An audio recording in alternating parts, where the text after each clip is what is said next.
நடிகர் சங்கத்தின் கடனை அடைப்பதற்காக நடத்தப்படும் நாடகத்தில் இணைந்து நடிப்பதாக ரஜினி கமல் உறுதியளித்துள்ளதாக அந்த சங்கத்தின் பொருளாளர் கார்த்தி தெரிவித்துள்ளார். தென்னிந்திய நடிகர் சங்கத்தின் 68வது பொதுக்குழு கூட்டம் தேனாம்பேட்டை காமராஜர் அரங்கத்தில் நடைபெற்றது. இதில் உரையாற்றிய நடிகர் சங்கத்தின் பொருளாளர் கார்த்தி, நடிகர் சங்க கட்டடத்திற்கு நடிகர் விஜய் 1 கோடி ரூபாய் நிதி கொடுத்துள்ளதாக கூறினார்.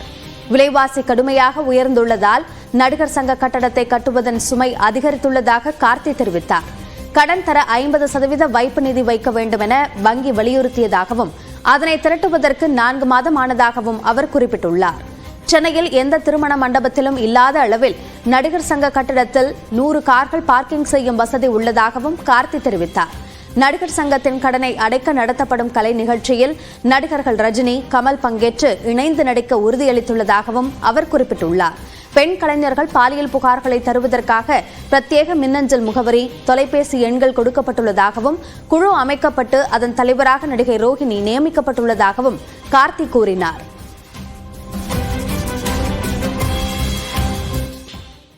தென்னிந்திய நடிகர் சங்கத்தின் நிர்வாகிகளின் பதவிக்காலத்தை 3 ஆண்டுகளுக்கு நீட்டித்து தீர்மானம் நிறைவேற்றப்பட்டது.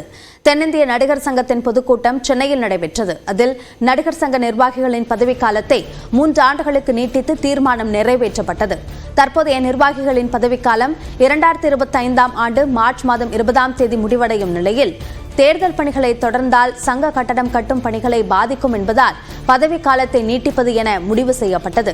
இதேபோல பாலியல் புகார்களில் உண்மை இருந்தால் குற்றம் சாட்டப்பட்டவர்களை 5 ஆண்டுகள் திரைத்துறையில் பணியாற்றுவதிலிருந்து தடை விதிக்க தயாரிப்பாளர் சங்கத்திற்கு பரிந்துரைத்து தீர்மானம் நிறைவேற்றப்பட்டது.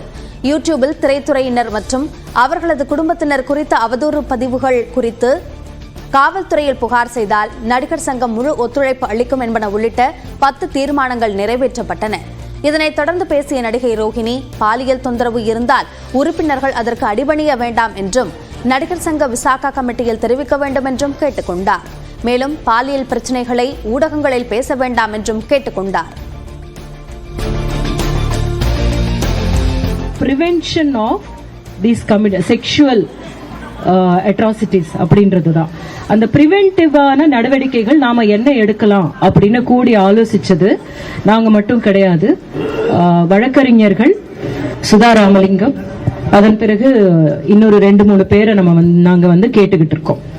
அப்புறம் கவுன்சிலர்ஸ், அதுக்கப்புறம் என்ஜிஓ சார்ந்தவங்க, அதாவது ஜெண்டர் இஷ்யூஸ் ஹேண்டில் பண்ணிட்டு இருக்காங்க இல்லையா, என்ஜிஓஸ் சார்ந்தவங்க, இவங்க எல்லாரும் சேர்ந்துதான் இந்த கமிட்டியில இருக்கும். அப்ப எங்களுக்கு ஒரு புகார் கொடுக்கறதுக்கு ஒரு நம்பரையும் அனுப்ப போறோம். அதே மாதிரி இமெயில் ஐடியும் உருவாக்கி இருக்கோம். இது இந்த நம்ம சங்கத்துல இருக்கிற உறுப்பினர்களுக்கு எல்லாருக்குமே அனுப்பப்படும். வெளியூர்களில் படப்பிடிப்புகள் நடைபெறுவதால் தான் பல முன்னணி நடிகர்கள் நடிகர் சங்க கூட்டத்தில் பங்கேற்பதில்லை என அந்த சங்கத்தின் தலைவர் நாசர் கூறியுள்ளார். நடிகர் சங்க உறுப்பினர்கள் அனைவருடனும் தொடர்ந்து கலந்துரையாடல் நடைபெறுவதாகவும் அவர் தெரிவித்தார். நடிகர் சங்க கட்டடம் கட்ட வங்கியில் கடன் பெறுவதற்கு 50% வைப்பு நிதியான 11 கோடி ரூபாயை நடிகர் கார்த்தி ஒவ்வொரு நடிகராக சந்தித்து திரட்டியதாகவும் நாசர் குறிப்பிட்டார். குறிப்பாக நடிகர்கள் தனுஷ், சிவகார்த்திகேயன் உள்ளிட்டோரிடம் தனிப்பட்ட முறையில் கார்த்தி பேசி நிதியை பெற்றதாகவும் கூறினார்.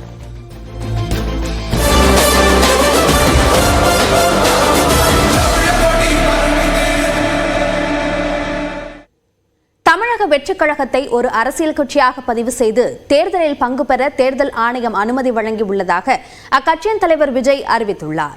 தமிழக வெற்றிக் கழகம் என்ற கட்சியை கடந்த பிப்ரவரி 2ஆம் தேதி தொடங்கிய விஜய் அரசியல் கட்சியாக பதிவு செய்ய அன்றைய தினமே தேர்தல் ஆணையத்திடம் விண்ணப்பிக்கப்பட்டது. இந்த நிலையில் அந்த விண்ணப்பத்தை சட்டப்பூர்வமாக பரிசீலனை செய்து அரசியல் கட்சியாக தேர்தல் ஆணையம் பதிவு செய்துள்ளதாக விஜய் தெரிவித்துள்ளார். இது தொடர்பாக வெளியிடப்பட்டுள்ள அறிக்கையில், பிறப்புக்கும் எல்லா உயிர்க்கும் என்ற அடிப்படை கோட்பாடுடன் அரசியலை அணுகுவதே கொள்கை கொண்டாட்டம்தான் என்று அவர் குறிப்பிட்டுள்ளார்.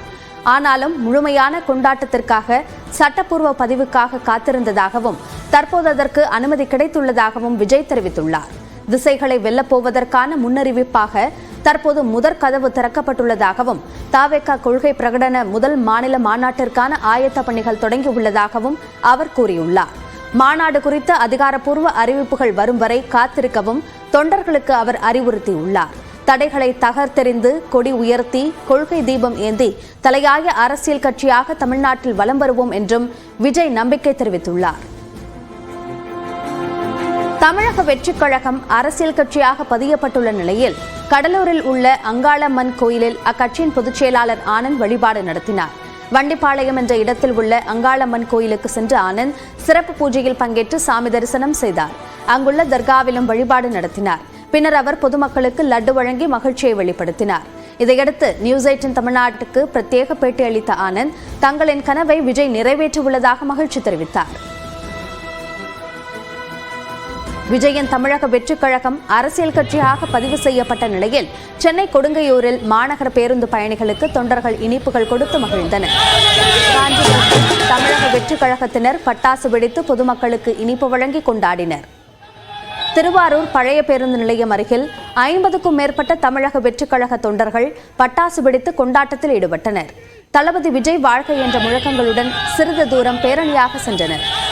நெல்லை ரயில் நிலையம் முன்பும் விஜய் ரசிகர்கள் பட்டாசு வெடித்தும் பொதுமக்களுக்கு இனிப்புகள் வழங்கியும் கொண்டாட்டத்தில் ஈடுபட்டனர்.